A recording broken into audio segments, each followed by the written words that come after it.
সকলোকে প্ৰীতি আৰু সম্ভাষণ জনাইছো 2025 বৰ্ষৰ বাবে দ্য এনিমি নামৰ পাঠ্যৰ পৰা আজি লং কোৱেশ্চনখিনি আলোচনা কৰিবলৈ লৈছো তোমালোকে জানা যে বিস্তাস নামৰ কিতাপখনৰ যিখিনি লং কোৱেশ্চন আছে মানে সাপ্লিমেন্টাৰী ৰিডাৰ কিতাপখনৰ যে লং কোৱেশ্চন আছে সেই লং কোৱেশ্চনখিনি প্ৰশ্ন কাকতৰ 15 নম্বৰ প্ৰশ্নত থাকে য'ত দুটা বা তিনিটা অপচন থাকিব তাৰে যিকোনো এটা প্ৰশ্নৰ উত্তৰ কৰিব লাগে এনিওয়ান 125 ৰ পৰা 150টা শব্দৰ ভিতৰত হ'ব লাগে 7 নম্বৰ থাকিব এটা কৰিব লাগে টোটাল 7 ইতিমধ্যে তোমালোকক শৰ্ট কোৱেশ্চন কৰোতে কোৱা হৈছিল এই কথাটো যে দ্য এনিমি নামৰ পাঠ্যৰ পৰা 2024 বৰ্ষত মানে যোৱা বছৰ কোনো প্ৰশ্ন পৰীক্ষাত অহা নাছিল শৰ্ট কোৱেশ্চন অহা নাছিল লং কোৱেশ্চন অহা নাছিল গতিকে এইবাৰ তোমালোকৰ 2025 বৰ্ষৰ চূড়ান্ত পৰীক্ষাৰ বাবে শৰ্ট কোৱেশ্চনে হওক লং কোৱেশ্চনে হওক ইম্পৰ্টেন্ট হৈ আছে বুলি মই ভাবো গতিকে মাত্ৰ তিনিটা লং কোৱেশ্চন এটা আলোচনা কৰা হৈছে ভিডিওটো শেষলৈকে চাবা বুলি মনোযোগেৰে চাবা বুলি আশা থাকিল Question number A There are moments in life when we have to make hard choices between our roles as in private individuals and as a citizens with a sense of national loyalty. Discuss with reference to the story The Enemy. The Enemy নামৰ পাঠ্যৰ আলমত আমি আলোচনা কৰিব লাগে যে মানুহৰ জীৱনত কেতিয়াবা এনে মুহূৰ্ত আহে যি মুহূৰ্তত নেকি আমাৰ সহজত বৰ কঠিন সিদ্ধান্ত ল'বলগীয়া হয় বৰ কঠিন সিদ্ধান্ত ল'বলগীয়া হয় কিহৰ মাজত ব্যক্তিগত মানুহ হিচাপে আমাৰ যি ৰোল আছে ব্যক্তিগত মানুহ হিচাপে আমাৰ যি ভূমিকা আছে আৰু ৰাষ্ট্ৰৰ প্ৰতি আনুগত্য থকা এজন নাগৰিক হিচাপে আমাৰ যি ভূমিকা আছে এই দুটা ভূমিকাৰ মাজত আমি বৰ কঠিন সিদ্ধান্ত ল'বলগীয়া হয় মানে এনে কিছুমান কাম আমাৰ মাজত আমাৰ সন্মুখত আহে মানে একে সময়ত এনে দুটা কাম আমাৰ সন্মুখত আহে যেতিয়া আমি কোনটো কৰিম কোনটো নকৰিম বিৰোধিত পৰো মানে যদি আমি ৰাষ্ট্ৰীয় আনুগত্য থকা এজন নাগৰিক হিচাপে এটা কাম কৰিবলৈ যাও তেতিয়াহলে এনে লাগিব যে আমি ব্যক্তিগত মানুহ হিচাপে এই কামটো কৰা উচিত হোৱা নাই আনহাতে ব্যক্তিগত মানুহ হিচাপে যদি ইটো কাম কৰিবলৈ যাও তেতিয়াহলে আমাৰ এনে লাগিব যে আমি ৰাষ্ট্ৰীয় আনুগত্য থকা এজন নাগৰিক হিচাপে আমি এই কামটো কৰা উচিত হোৱা নাই তে এই যে দুটা কামৰ মাজত আমাৰ কেতিয়াবা কঠিন সিদ্ধান্ত ল'বলগীয়া হয় তাৰে যিকোনো এটা কাম কৰিবলগীয়া হয় মানে দ্য এনিমি নামৰ পাঠটিটো এনে এটা পৰিস্থিতি হৈছিল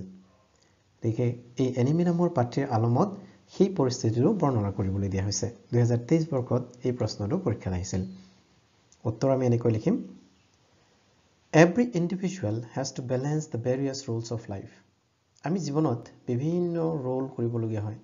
জীৱনত আমি বিভিন্ন ভূমিকা পালন কৰিবলগীয়া হয় যেনে ব্যক্তিগত মানুহ হিচাপে এটা বেলেগ ভূমিকা পালন কৰিবলগীয়া হয় পৰিয়ালৰ দায়িত্ব তাত আমি বেলেগ ভূমিকা পালন কৰো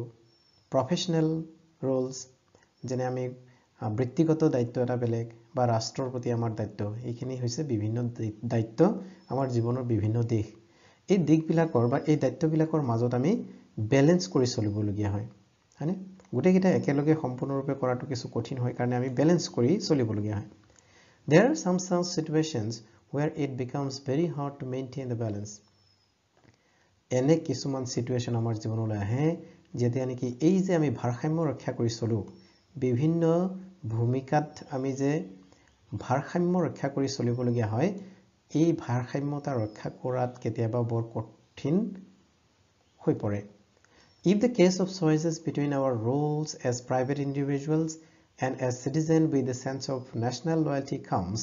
it becomes very hard. আৰু যদি বাকি বিলাক বাদ দি এজন ব্যক্তিগত মানুহ হিচাপে আৰু ৰাষ্ট্ৰীয় আনুগত্য থকা এজন নাগৰিক হিচাপে এই দুটা ভূমিকাৰ প্ৰতি যেতিয়া আমাৰ এনে পৰিস্থিতি হয় কঠিন সিদ্ধান্ত ল'বলগীয়া হয় তেতিয়াতো আমাৰ সিদ্ধান্তটো আৰু বহুত বেছি হাৰ্ড হৈ পৰে কঠিন হৈ পৰে Dr. Sadao the central character of the story the enemy had to face a hard situation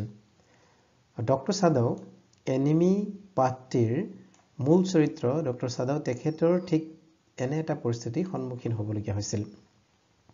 One morning Dr. Sadow's wife Hannah noticed a severely wounded American soldier near their house এদিনাখন ৰাতিপুৱা doctor সাদাও হকিৰ পত্নী হানাই এজন American আঘাতপ্ৰাপ্ত সৈনিকক ঘৰৰ ওচৰতে দেখা পাইছিল Japan and America were enemy countries আৰু জাপান আৰু আমেৰিকা আছিল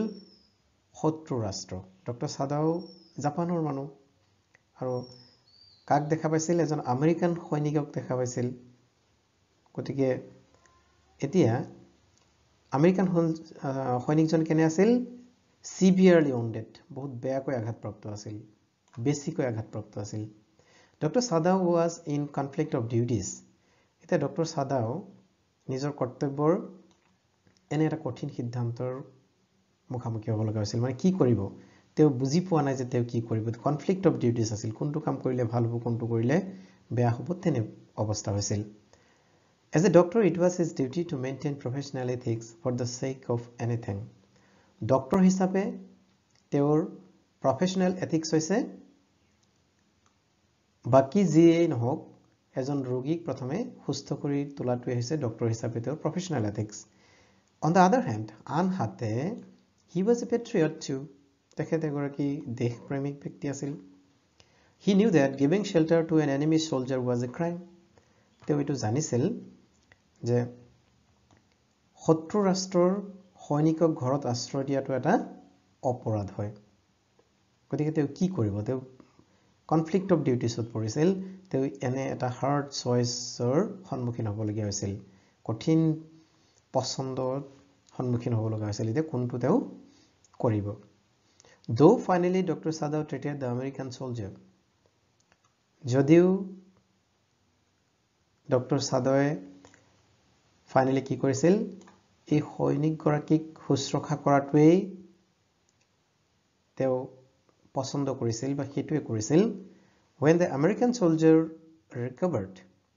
he informed about it to the general and began a baked punishment for the crime of giving shelter to an American soldier আৰু তেওঁ আমেৰিকান সৈনিকজনক সুস্থ কৰাৰ পিছত general সৈনিকৰ general জাপানৰ সৈনিক সেনাবাহিনীৰ জেনেৰেলজনক তেওঁ জনাইছিল যে এনে এটা অপৰাধ তেওঁ কৰিছে আমেৰিকান সৈনিক এজনক তেওঁ ঘৰত শুশ্ৰূষা কৰিলে আৰু গতিকে তাৰ বাবে যি শাস্তি দিয়ে সেইখিনি মূৰ পাতি ল'ব বুলি ডক্টৰ সাদাও হকিয়ে জনাইছিল Thus, he tried to maintain the best possible balance. আৰু এনেকৈয়ে তেওঁৰ কৰ্মৰ এই দুটা কৰ্মৰ ভিতৰত দুটা কামৰ ভিতৰত তেওঁ বেষ্ট পসিবল বেলেন্স আটাইতকৈ বেছি সম্ভৱপৰ ভাৰসাম্য ৰক্ষা কৰিবলৈ যত্ন কৰিছিল Write a character sketch of Dr. Sadao Hockey as depicted in The Enemy. Answer আমি এনেকৈ লিখিব পাৰোঁ The character sketch of Dr. Sadao Hockey can be discussed as follows. Dr. Sadao is the central character in the story. He is an eminent and skilled doctor, a scientist who is working on a research about wounds. He is one of the best physicians of Japan, and that is why he was very much trusted by the general.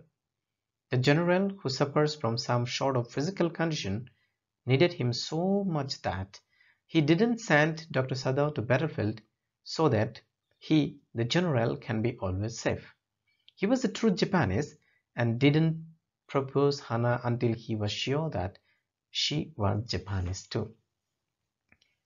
As a doctor, he was very professional and maintained professional ethics for the sake of anything. He didn't mind to treat an American soldier where his wife Hana cooperated him. He was a patriot too. When the American soldier recovered, he informed about it to the general and begged punishment for the crime of giving shelter to an enemy soldier. Thus the characters of Dr. Sadao has been described. So here Dr. Sadaoৰ characterটো এনেদৰে বৰ্ণনা কৰিছে যে Dr. Sadao হৈছে এই ষ্টৰীটোৰ central character. তেখেত এগৰাকী খুব ভাল সাৰ্জন আৰু সাইন্টিষ্ট আছিল.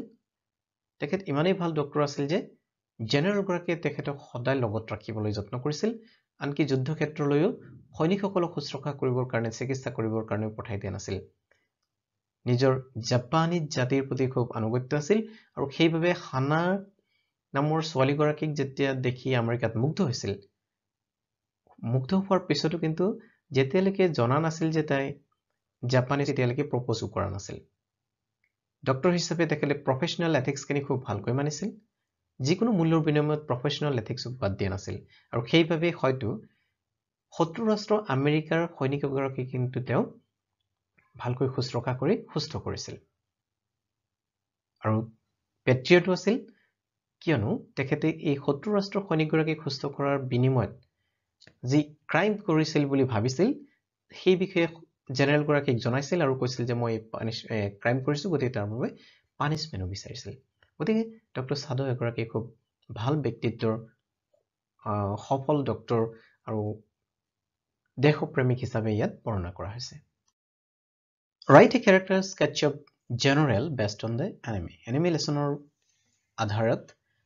generalৰ characterটো বৰ্ণনা কৰিব দিছে The character of the general can be discussed as follows. The general is one of the major character in the story The Enemy. Enemy storyটোৰ যিকেইগৰাকী major character আছে তাৰ ভিতৰত general হয়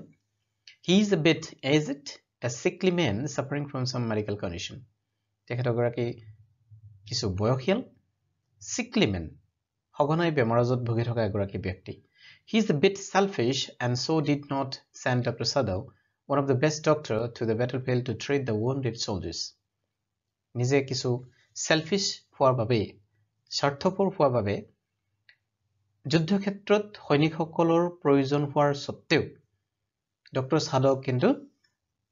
তালৈ পঠোৱা নাছিল নিজৰ লগতে ৰাখি থৈছিল He kept Dr. Sadhu with him so that he can be safe all the time. He didn't make any serious decision against Dr. Sadhu, even after knowing that an enemy soldier was given shelter and treated by the doctor. তেখেত এনে এগৰাকী ব্যক্তি আছিল যিগৰাকীয়ে doctor সাদাৱে American soldier এগৰাকী নিজৰ ঘৰত জেগা দিয়া আৰু নিজৰ ঘৰত চিকিৎসা কৰাৰ অপৰাধটো কিন্তু তেখেতক একো কৰা নাছিল As a general, he is not patriotic because he didn't send assassins to assassinate the American soldier and even did not punish Dr. Sadhu. General হিচাপে তেওঁ মুঠেই